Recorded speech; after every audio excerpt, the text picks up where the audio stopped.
Now, in transforming our lives, we don't start with attitude, we don't start with inspiration. Here, we start with education. Somebody says, "Well, I expected you to come and get motivated today."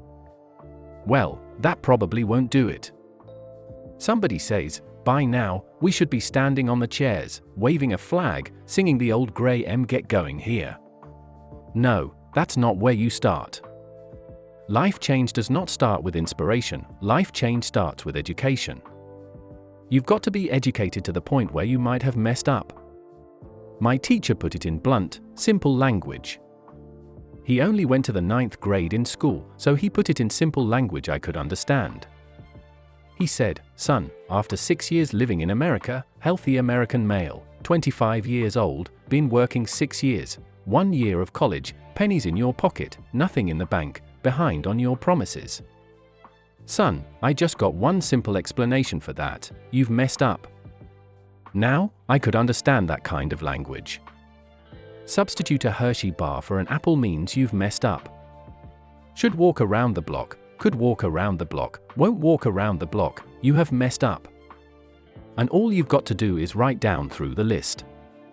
You don't need some teacher to come by and tell you, be your own best teacher, saying, "Hey, let me make a list of some places I've messed up, because if I let this down, that probably affects the rest."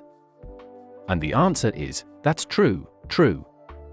So, we don't start with inspiration, we start with education. Somebody says, "Well, just motivate this guy, he'll be all right." Just motivate him, get him turned on. Probably not. So, the guy's an idiot, you motivate him, now you've got a motivated idiot. No, he won't be all right. So, we start with education. What's the first education? If it isn't going well and you live in America, you have messed up. You don't need to change countries. You say, "Well, the country's messed up."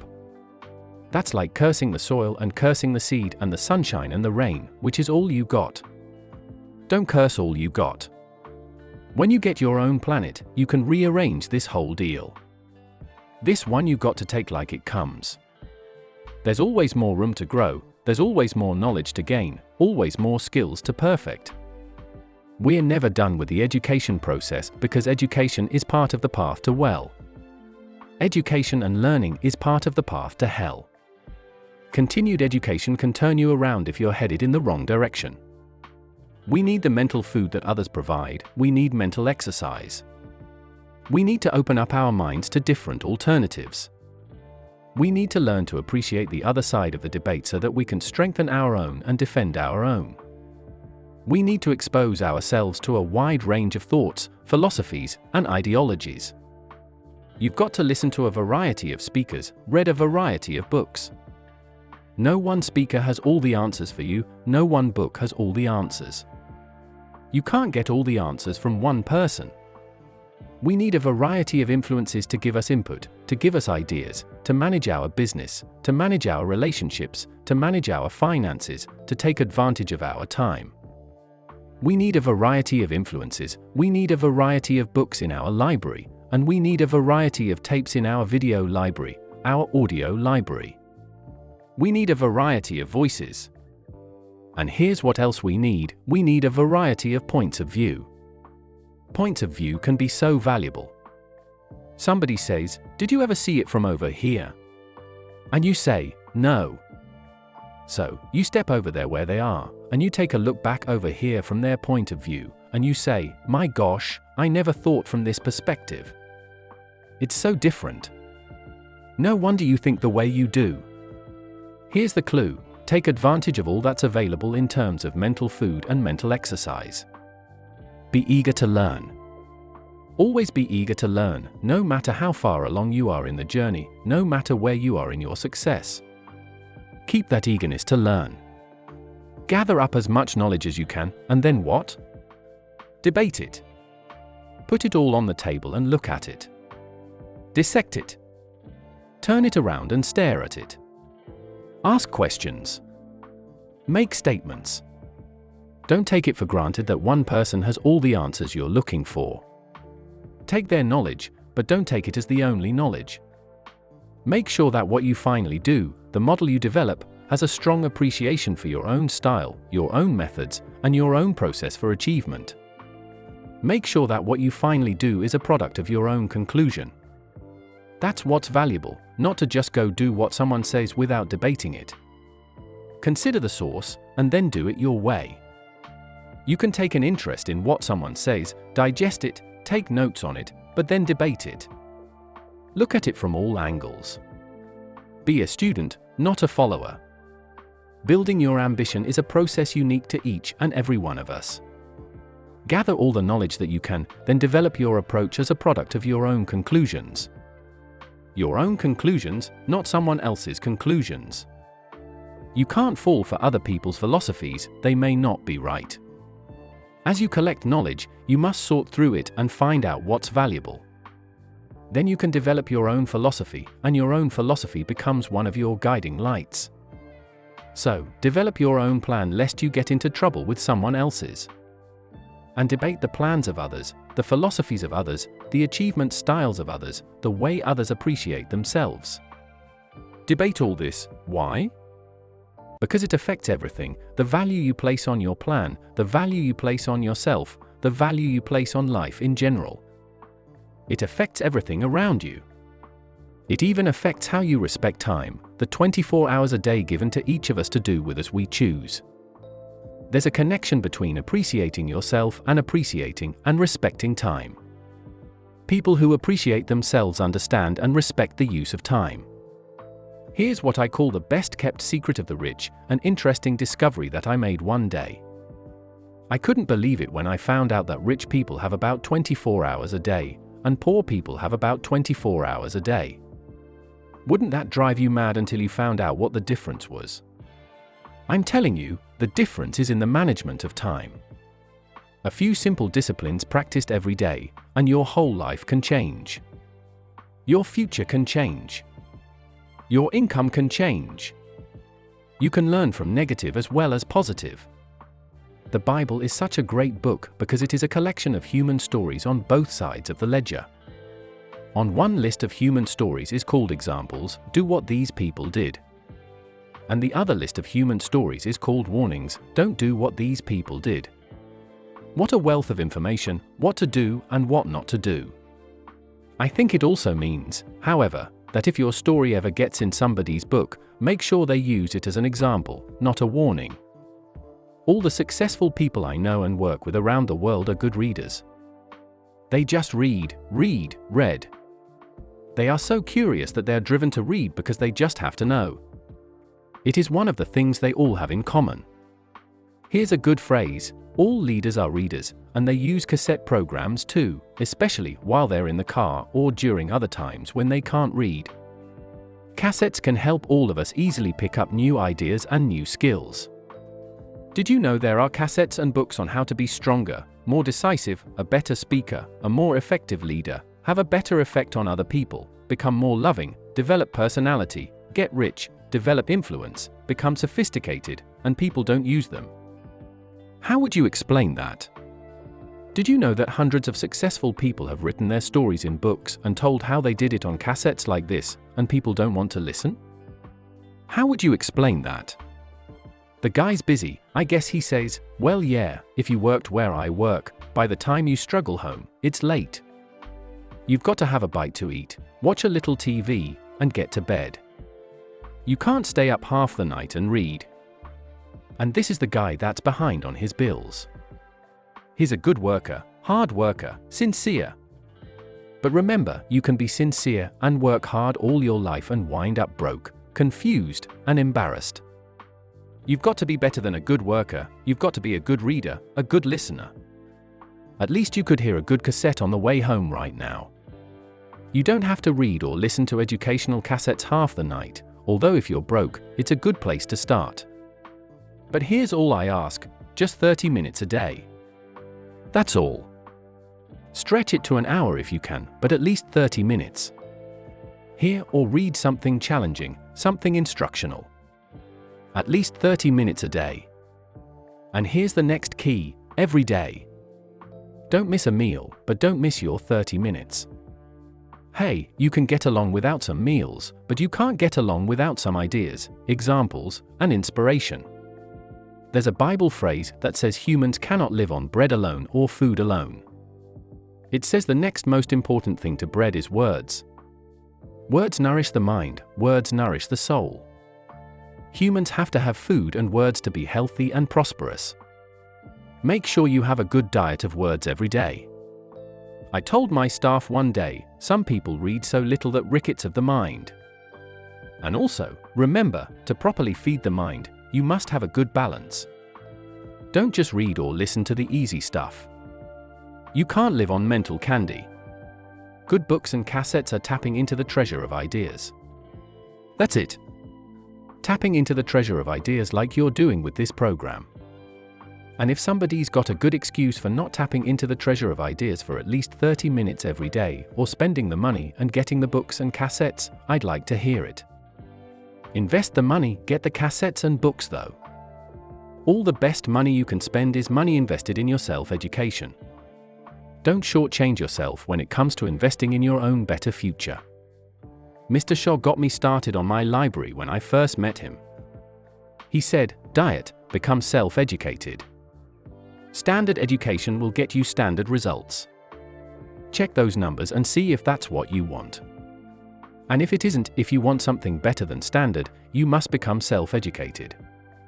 So I went to work on my library, and now I have one of the best. He recommended a couple of books in particular to get me started. Now I had a Bible. That's 66 books. So, that was a pretty good start, and my parents saw to it that I had a good study of the Bible.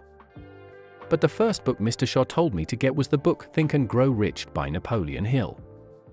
If you don't already have it, it's a great one to add to your library. Earl Nightingale has put it on cassette. The title should intrigue you, Think and Grow Rich. I read it several dozen times. Shaw said repetition is the mother of skill, and if you could have seen my bank account at the time, you would have known I needed lots of that kind of repetition. Some of the ideas in that book made major changes in my life. Just as I look back now, the book was worth thousands, and I bought it for pennies. I learned a very valuable lesson: there can be a great deal of difference between cost and value. Before I met Mr. Shaw, I used to ask, "How much has it cost?" After I met him, however, I soon learned to ask, "How much is it worth?" I started basing my life on worth instead of cost, and everything changed. The next book he recommended I get was a book on nutrition. Shaw said, "Study nutrition. Vitality plays an important part in doing well. Some people don't do well because they don't feel well. It's not that they're not intelligent, it's that they don't have the fire and vitality to do well." So he really got on me about nutrition. Now, some of those health books are a bit weird, but you can separate out the weird stuff. There are cassettes on nutrition too. Remember, don't be a follower, be a student. Someone says, "I read this book. Should I follow?" And the answer is no.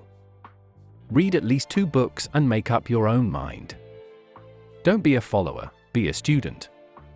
So take care of yourself. There's a Bible phrase that says, "Many times the spirit is willing, but the body's weak." So you have to work on both. You wake up in the morning, and the mind says, "Let's go get them," and the body says, "I can't even get out of bed." So work on your health. The person's library of books and cassettes reveals his or her most dominant desires. It's interesting to walk into someone's house and browse through the library. What does your library say about you? So read all the books. Now, here's the good news: you don't have to read them all at once. Try this, 2 books a week. In 10 years, it's 1,000 books. If you read 1,000 books in the next 10 years, do you think they would greatly influence all the dimensions of your life? The answer is, of course. Well, here's what's exciting: it's only 2 books a week. However, I would suggest if you haven't read 2 books a week for the last 10 years, you are about 1,000 books behind. Can you imagine the incredible disadvantage it will be 10 years from now to stride into the marketplace 1,000 books behind? For some confrontations, you won't be a match, and for some opportunities, your knowledge will be too lacking. For some values, your philosophy will be too shallow, missing skills, missing knowledge, missing insights, missing values, missing lifestyle. It could happen if you don't read the books. Remember, the book you don't read won't help. Let me give you 3 ways to find out how to change anything, any life direction, any dimension. Here's 3 ways to find out how to change anything. Number 1, want it.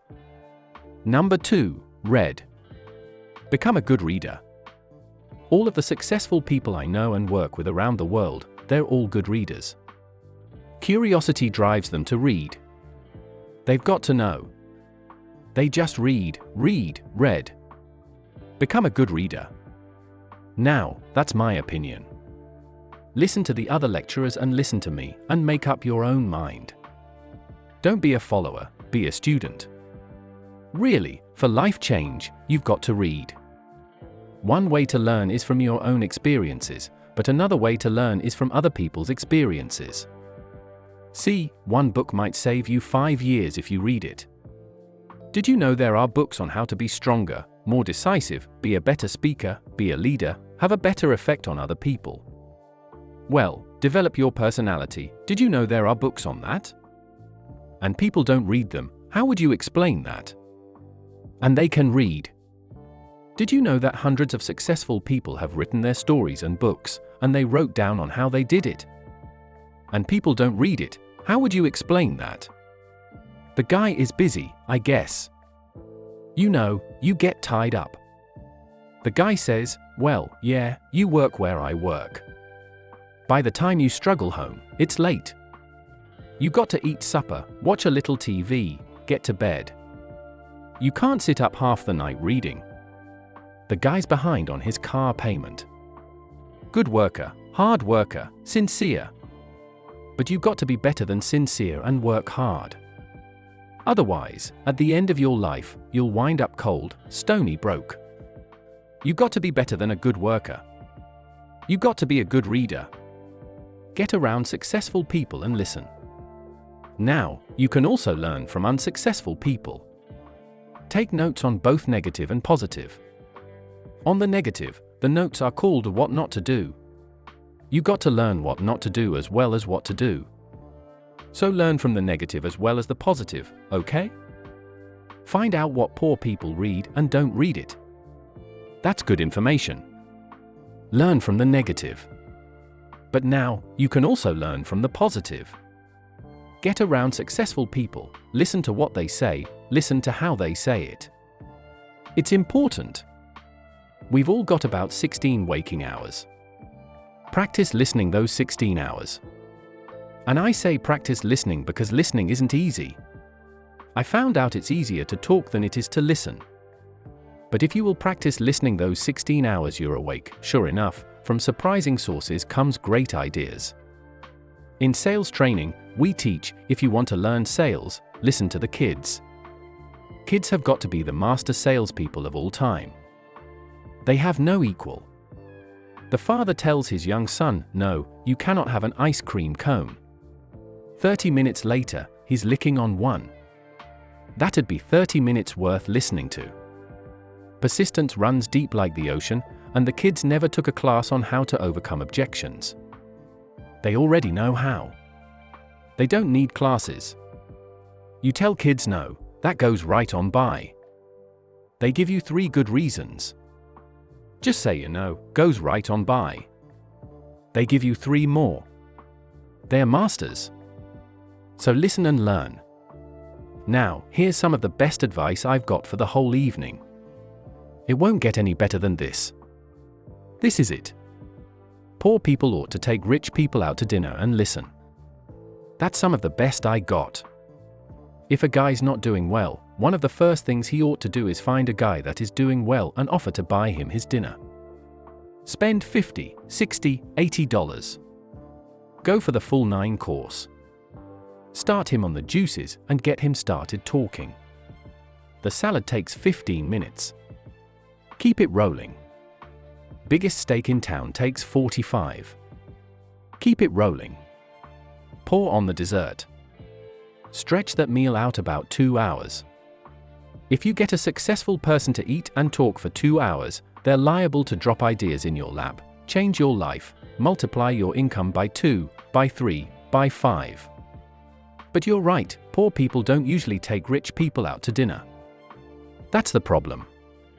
The guy says, he's rich, let him buy his own dinner. I'm not coming up with any money.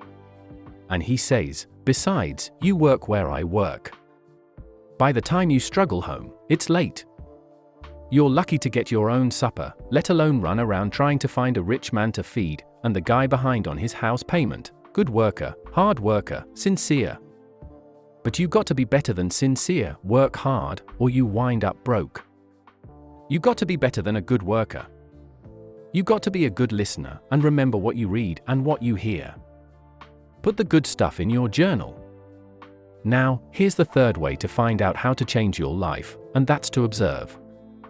You can pick up a lot of ideas just by watching. Get around successful people and watch. Here's why: success leaves clues. That's how the man shakes hands. Watch how the lady responds.